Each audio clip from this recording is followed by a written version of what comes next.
Welcome back. Karachi کے علاقے عباس town میں ہونے والی دہشت گردی کے بعد شہداء کے لواحقین اور متاثرہ افراد کی داد رسی کے لیے حکومتی مشینری اب تک مؤثر طور پر حرکت میں نہیں آئی ہے۔ اعلانات بھی ہوئے تو مرنے والوں کے لواحقین کے لیے 15 لاکھ جبکہ زخمیوں کے لیے 10 لاکھ کی امداد کے اعلان کیے گئے۔ دوسری جانب تحقیقاتی عمل میں بھی کوئی خاص پیش رفت نہیں ہو سکی۔ محسوس ہوتا ہے کہ حقیقی حکمت عملی کے بجائے واقعے پر محض رپورٹس مرتب کی جا رہی ہیں اور واقعے کی تحقیقات کے لیے وزیر اعلیٰ سندھ کی جانب سے اپنی ذمہ داریاں پوری کرتے ہوئے صرف ایک 6 رکنی کمیٹی تشکیل دے دی گئی ہے جس کا سربراہ قائم مقام ایڈیشنل آئی جی غلام شبیر شیخ کو مقرر کیا گیا تھا۔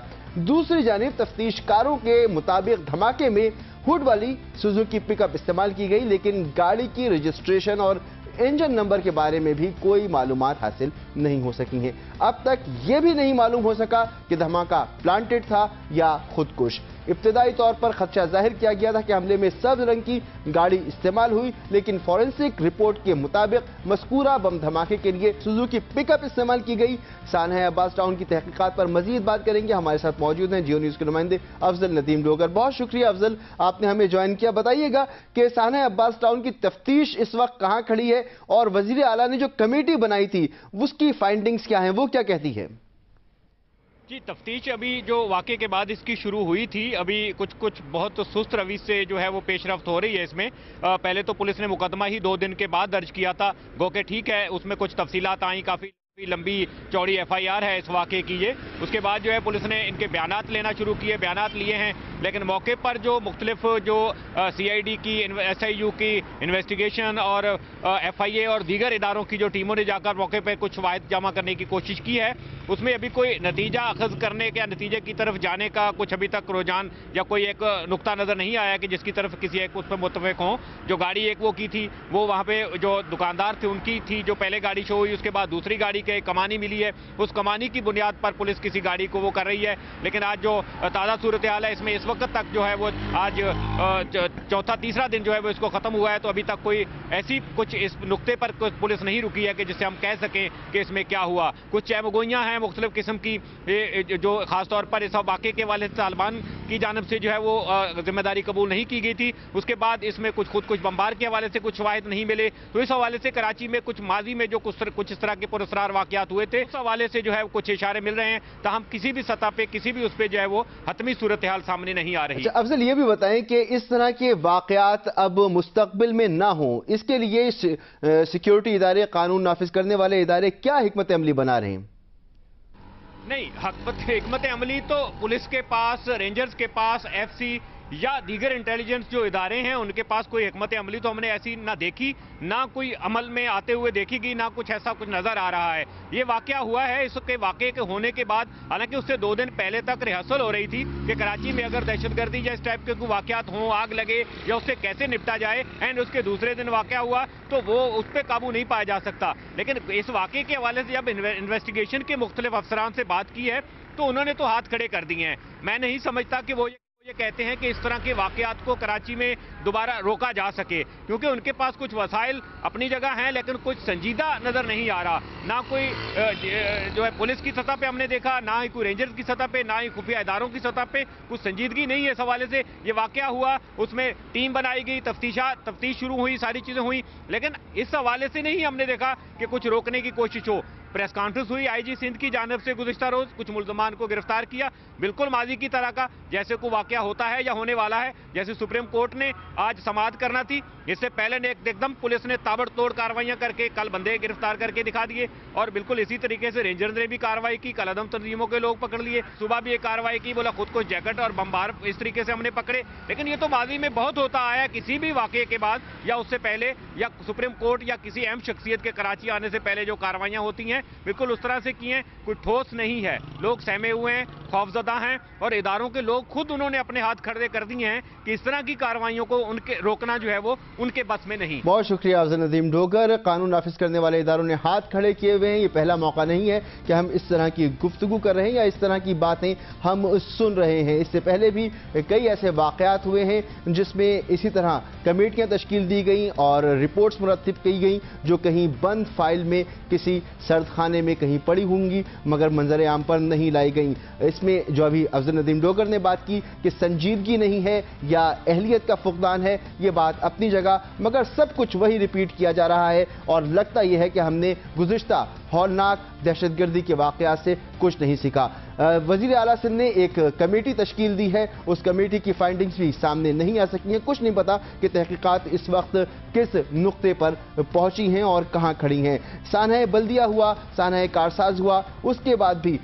وزیر اعلیٰ سندھ سید قائم علی شاہ نے کچھ اسی طرح کے اعلانات کیے تھے جس طرح کے اعلانات سانحہ عباس ٹاؤن کے بعد کیے۔ تو مین بات ہے وہ ہے انویسٹیگیشن۔ ایک تو جوڈیشل انویسٹیگیشن بھی ہو رہی ہے، پھر چیف جسٹس صاحب نے بھی نوٹس لے لیا ہے، اور ہماری طرف سے جو ہے پولیس کی جو اسپیشل ٹیم ہے اور ایکسپرٹ ہیں اس میں، وہ بھی انویسٹیگیٹ کر رہے ہیں۔ آج ان کو پہلا دن ہے، 3 دن کے اندر وہ ہمیں رپورٹ دے دیں گے، آپ کے سامنے وہ پیش ہو جائے گی کہ اس میں کس کی کتنی غفلت ہے، کون ذمہ دار زیادہ ہے، گورنمنٹ کی طرف سے کون ذمہ دار زیادہ ہے، اور پھر فیکٹری کی طرف سے کون ذمہ دار زیادہ ہے۔ ابھی میں نے اور ٹیم بنائی ہے تھوڑا سا دن سے پہلے، جس میں غلام شبیر صاحب ہیں، بشیر نام ہے، غلام شبیر، اس کو انویسٹیگیشن دی ہے۔ 2 ہفتہ ان کو میں نے کہا ہے کہ 2 ہفتے میں ہمیں کم از کم پریلیمنری رپورٹ دیں جس میں کہ صحیح بات آ جائے۔ تو اب وہ ری انویسٹیگیشن ہو رہا ہے۔ جی، ایک کمیٹی بنی اور پھر دوبارہ سے کمیٹی تشکیل دی، اور جب اکتوبر 2012 میں دوبارہ کمیٹی تشکیل دی گئی تو وزیر اعلیٰ صاحب اس کے سربراہ کا نام بھی یاد نہیں رکھتے تھے۔ کچھ زیادہ کہنے کی ضرورت نہیں ہے کیونکہ جو کچھ ان دونوں اعلانوں کے بعد ہوا، یعنی سانحہ بلدیہ کے بعد جو کمیٹی بنی اس کی فائنڈنگز 3 دن میں آنی تھی، وہ 3 دن کئی ماہ گزرنے کے بعد اب تک پورے نہیں ہو سکے۔ دوسری کمیٹی بنی، 2 ہفتے میں اس کی فائنڈنگ سامنے آنی تھی، مگر وہ 2 ہفتے بھی نہیں ہوئے اور سانحہ عباس ٹاؤن کے بعد پھر ایک بار کمیٹی بنا دی گئی ہے۔ وقت ہوا ہے ایک بریک کا، جس کے بعد بات کریں گے الیکشن کمیشن کی جانب سے قائم کیے گئے سیل کی جو امیدواروں کے کاغذات نامزدگی کی جانچ پڑتال کرے گا۔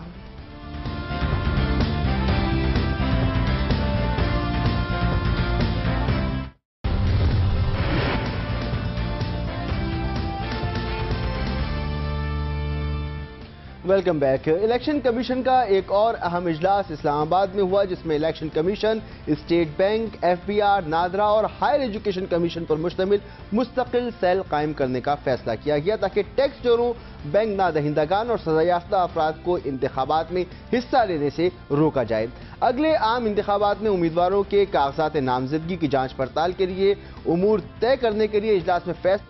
کیا گیا کہ 5 اداروں کے نمائندوں پر مشتمل سیل کاغذات نامزدگی کی جانچ پڑتال کریں گے اور اس میں ہائر ایجوکیشن کمیشن کا نمائندہ بھی شامل کیا جا سکتا ہے۔ الیکشن کمیشن کے مطابق جانچ پڑتال کے بعد بھی کسی امیدوار کے خلاف اگر شواہد ملے تو کارروائی کی جائے گی۔ اسی پر بات کرنے کے لیے ہمارے ساتھ اسلام آباد سے موجود ہیں جیو نیوز کے نمائندے سرفراز راجہ۔ سرفراز، بہت شکریہ آپ نے ہمیں جوائن کیا۔ بتائیے گا کہ آج اجلاس میں کیا اہم فیصلے کیے گئے؟ جی بالکل مسعود، جو 5 اداروں پر مشتمل ایک سیل قائم کیا جا رہا ہے الیکشن کمیشن آف پاکستان میں، جس میں election commission, NAB, NADRA, state bank کے نمائندے شریک ہوں گے اور یہ مستقل طور پر الیکشن کمیشن آف پاکستان میں کام کرے گا۔ جو طریقہ کار طے کیا گیا اس کے مطابق جب بھی کاغذات نامزدگی الیکشن کسی ریٹرننگ آفیسر کے پاس جمع ہوں گے تو اس کی کاپی، اسکین شدہ کاپی اس سیل کو بھجوا دے گا، اور اس سیل میں چونکہ تمام اداروں کے نمائندے شامل ہوں گے، وہ اپنے اپنے اداروں سے اس کی جو ہے انویسٹیگیشن کریں گے، تحقیقات کریں گے کہ کوئی امیدوار ٹیکس نہ دہندہ تو نہیں، ٹیکس چور تو نہیں، اس کے علاوہ بینک سے اس کا قرضہ تو معاف نہیں کرایا اس نے، یا سزا یافتہ تو نہیں۔ اس کے بعد یہ رپورٹ الیکشن کمیشن میں واپس آئے گی، یہاں سے جو ریٹرننگ آفیسر تھے ان کو بھجوا دی جائے گی۔ اس کے علاوہ اب چونکہ الیکشن کمیشن میں جو آئندہ انتخابات کی وجہ سے تیاریاں جاری ہیں اور جو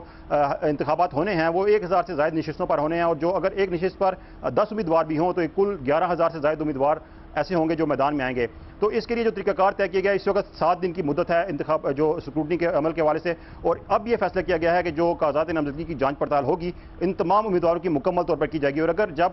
وقت گزر جاتا ہے تو اس کے ساتھ جب کاغذات کو منظور کیا جائے گا تو ساتھ لکھا جائے گا کہ ود سبجیکٹ ٹو اپروول۔ اس کے بعد بھی اگر کوئی رپورٹ آتی ہے جس میں پتہ چل جاتا ہے کہ یہ امیدوار ٹیکس چور ہے یا اس نے بینک سے قرضہ معاف کرایا ہے تو اس کے وقت کسی بھی سٹیج پر اس کے خلاف کارروائی عمل میں لائی جا سکے گی۔ اچھا، آپ نے بڑی تفصیل سے بتایا کہ کس طرح سے یہ سیل کام کرے گا، یہ بھی بتائیے کہ کیا اس سیل نے کام شروع کر دیا ہے یا نہیں کیا، تو کب سے یہ سیل کام شروع کرے گا؟